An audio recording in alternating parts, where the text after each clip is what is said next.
I grew up in the Bensonhurst section of Brooklyn. Both my parents worked.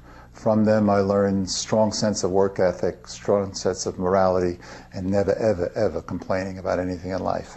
I had a younger brother by 3 years.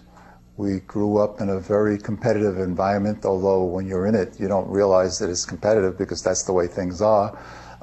Sports was everything. We had millions of street games in front of the house. Basketball was the big sport because in Brooklyn we didn't have the big playing fields, so everybody played in the schoolyards. Three-man basketball was the game all weekend long. In the winter you shoveled the snow away and you played.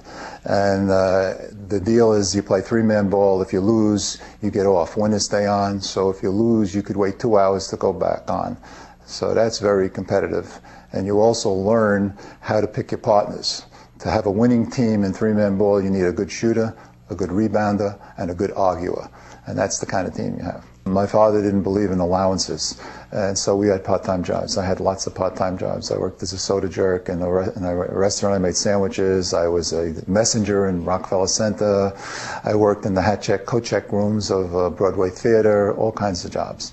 And then I started on summer jobs. Starting my junior year in high school, I was very lucky because I was a pretty good basketball player, and so they hired you in these resort hotels to be a waiter. And you were a waiter, and 2 nights a week you played basketball. That was the entertainment. So the owners got off pretty good because you didn't get paid for that. You were still amateurs. But you learn how to work with people because your salary as a waiter in these jobs was $1 a day. You depended on tips. So you learned how to get along with people. You'll learn quickly if you remember their names, it helps your tips.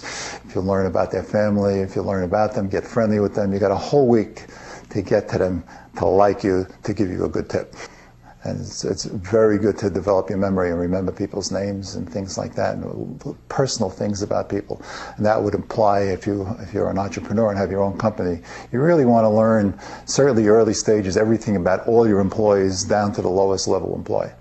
I'm not sure everybody at Columbia would be happy to hear what I took away from the school. But when I went there, I really didn't have much time for myself. I hate to admit it, but I had absolutely no social life in 4 years of college. I was on a tuition scholarship, but I had to work for everything else. So I had all kinds of part-time jobs. I played basketball on a winning basketball team. In fact, in my junior year, we were undefeated and third in the nation.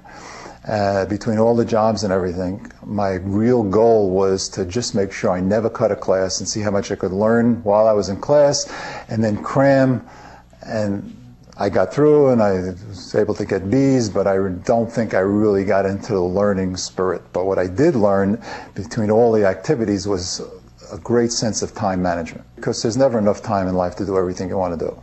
And as you get into working for a large company or in your own business, you're always going to be fought with all the conflicting things of your time in the business and the growth of the business and the survival of the business.